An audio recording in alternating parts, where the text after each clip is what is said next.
Pahina ng libro, ako'y lumilipad sa mundo ng tula. Damdaming sumisiklab, kasaysayan ng bayani, aral ng kahapon. Sa bawat salita, puso ko'y natututo ngayon. Dito ko natutong mangarap.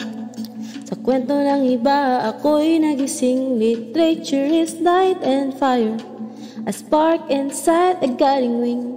Kwento ko, kwento mo, nagtatagpo sa aklat ng buhay, sabay tayong tumutuklas.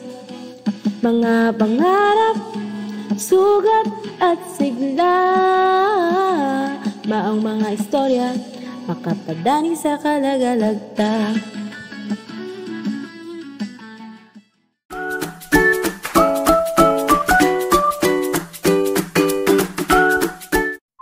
Hello friends, I'm Banban the Bunny. Before we hop into today's story, I need your help. Look at the 4 pictures on your screen. Can you put them together and guess the title of the story we are going to read? Here's a little hint. It's a story about listening to your parents and making smart choices. Let's solve it like a fun puzzle, just like the game 4 Picks 1 Word. Are you ready? Let's go! Very good! A Footnote to Youth was written by Jose Garcia Pilla. He was a well-known Filipino writer and poet called Dandelion in the literary world. He was famous for his unique writing style in English and was named National Artist for Literature in 1973. One of his famous works is A Footnote to Youth, which talks about the challenges of being young and the serious effects of the decisions we make in life. Are you ready to dive into the story? Without further ado, let's deep dive into the story of A Footnote to Youth.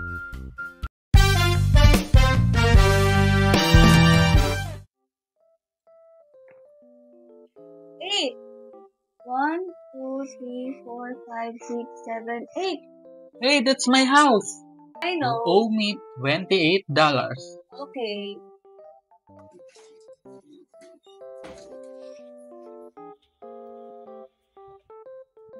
What's wrong, Ate Donna? Why do you look upset? My mom doesn't want to get my new bag for the upcoming school year. But didn't you just get a new one last year? It was even bought at the mall, right? This one's old already. There's a new trend now. Hi, it's Ate Donna.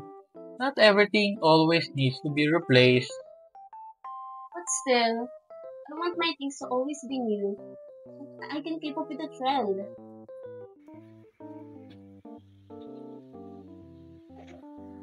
Hello guys, what are you playing? We're playing Monopoly, but what are you doing here? I thought you couldn't go because you're grounded, right? I just sneak out while my mom's washing the dishes. Hi, that's not right too, Ate Joy. You shouldn't sneak out from your parents. They're so annoying. I just want to play outside, but they won't let me. I agree, Joy. My parents also won't buy me a bag, even though I need it. Oh, I wish my parents were different. You're lucky, Colleen. Your parents are on abroad and don't forbid you anything. But, come on, it's not how it really is. What's wrong, Paul? Why are you mad? My mom hid my toys again because I don't want to read. Why don't you want to read, Kuya Paul? Because reading is too boring. I'd rather play with my robot to study. I just want to go out fast and we can move outside. So no one can stop us from doing what we want. I agree, Joy. My parents also won't buy me a bag, even though I need it. When I grow up, I will be playing all day. You kids are so silly. You think being grown up is that easy? You know, you're making me think of Dodong. Dodong? Who's that? Just like you kids, he was super stubborn, and didn't know how to listen to his parents. So, are you ready to know what happened in Dodong's life? What do you think, guys? And what else are we waiting for? Let's go to Napoli Adventures!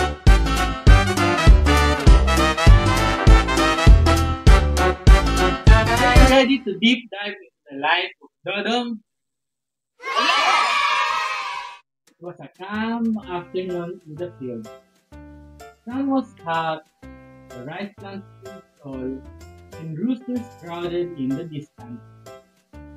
A young boy stood on the ground, tired and sweating. Alright kids, look at the pictures and choose which one shows where the story takes place. Here are your choices. A. A busy city with tall buildings and cars. Letter B. A beach with waves and sand castles. C. A farm field with rice plants, sunshine, and animals. And letter D. A snowy mountain with pine trees and snowmen. Which one do you think matches the story? Let's choose together. Great job if you picked letter C. The story says it was a hot afternoon in the fields with rice plants and roosters. That sounds just like a farm, not the city or beach. Yay! You're super smart. Bonbon, where are we?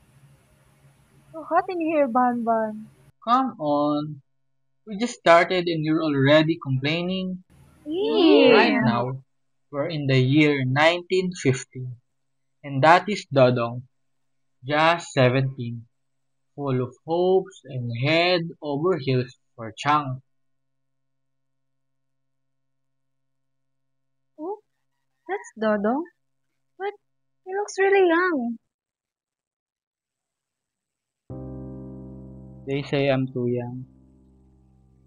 Pero hindi ko na naisip nga bata na ako.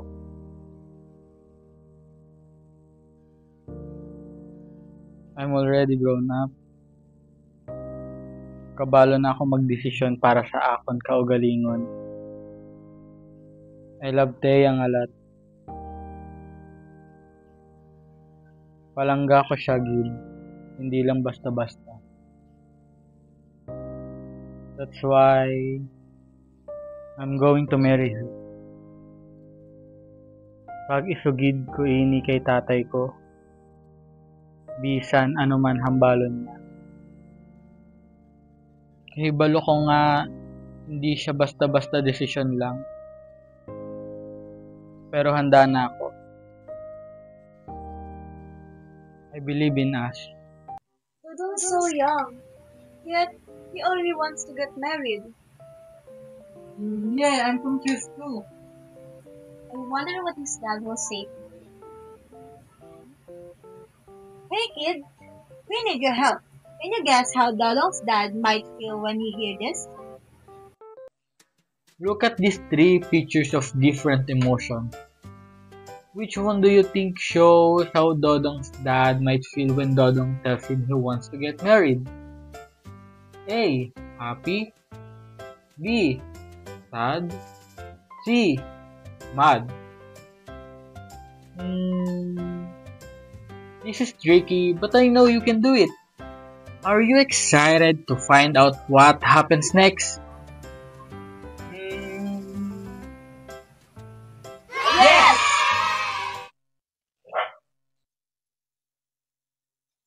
Pa, I have something to tell you.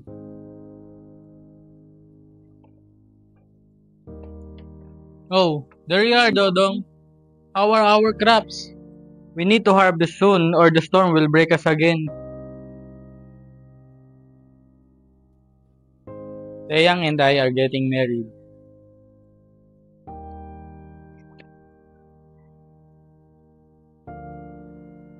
Taeyang agreed to marry me. We really love each other very much.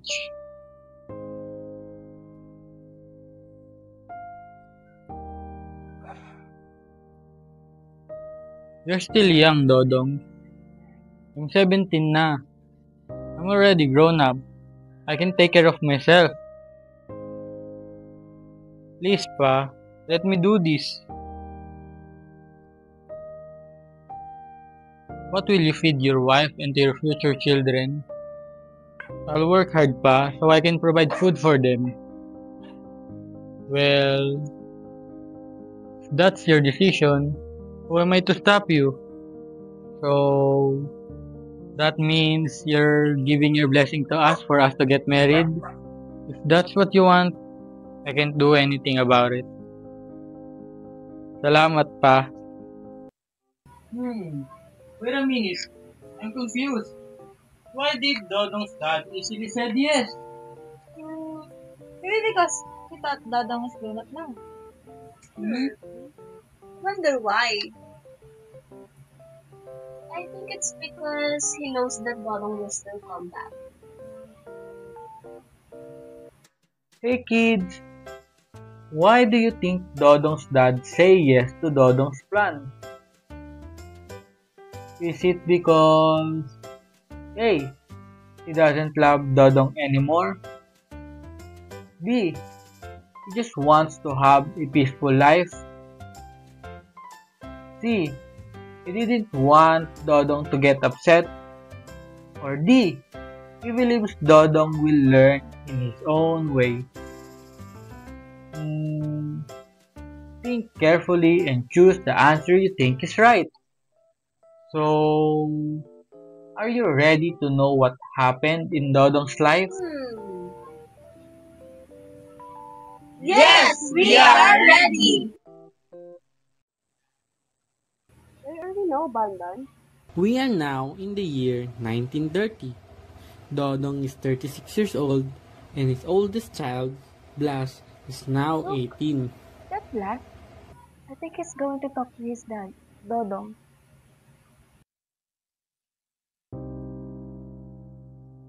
Tay, may gusto ako ipabalo sa imo.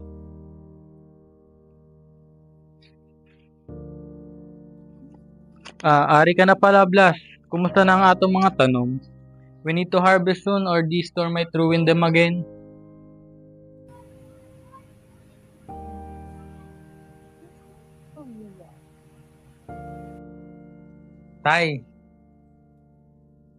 Tay, gusto ko pakaslan si Tona.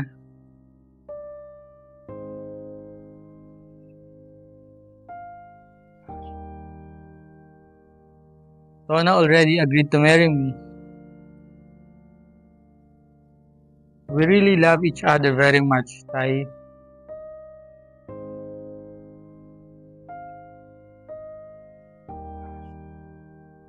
Bata ka pa, Gid, Blas. What will you feed your wife? Your future children? I'll work hard, Tay. Ihatag ko sa ila ang ilaki ng laon.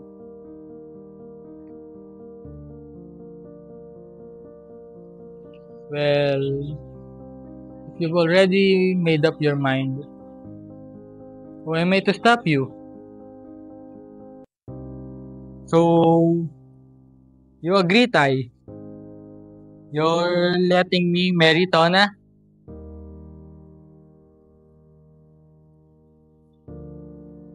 Well, that's really your decision. Wala na ako sang mahimo.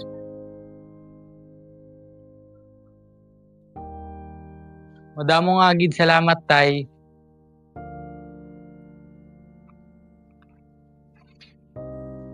Aray! Oh! Sino da? Who are you? We're Blas friends. Yeah, friends. Oh, really? Why are you out there? We apologize for listening to you and Blas' conversation.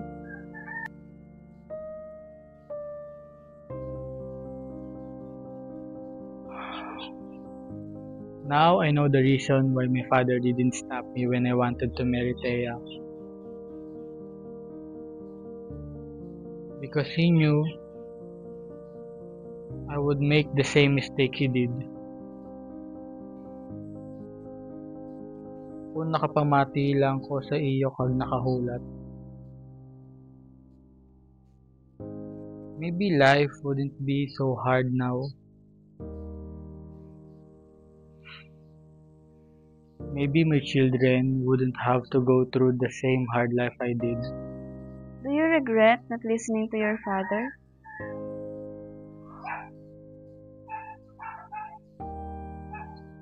Oo. Nagsisigid ako sing dako. I hope Blas won't suffer the way I did. That's why you kids always listen to your parents. Because you might regret it if you don't. And someday, your children might do the same to you. I understand. Oh no! We should go now. Our parents are looking for us. Sige, maghalong gid ka mo ha. Goodbye for now, Mr. Dodong. Bye.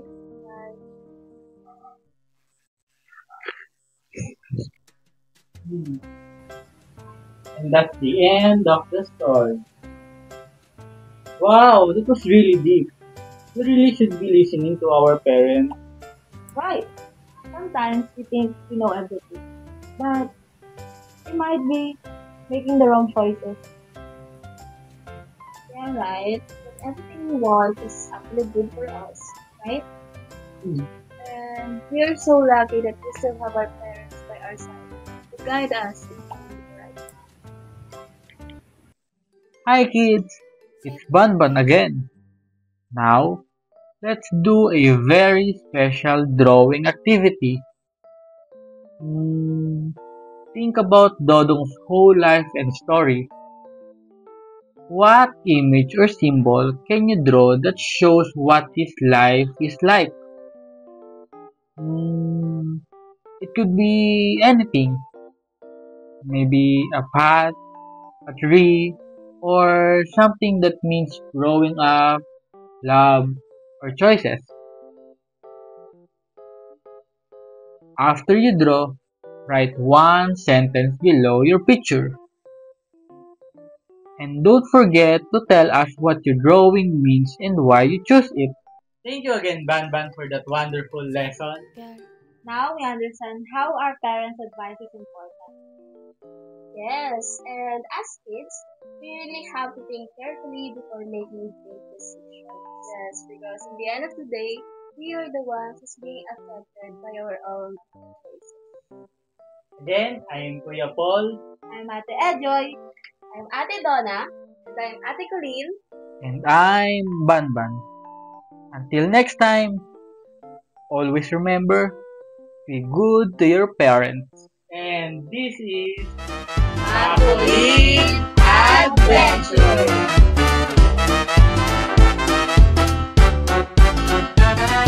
Now it's your turn to write a footnote to yourself.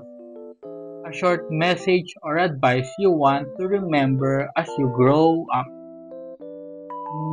It can be about making good choices, being patient, or anything important to you. Write 1 to 2 sentences and keep it simple. I can't wait to read your wise words.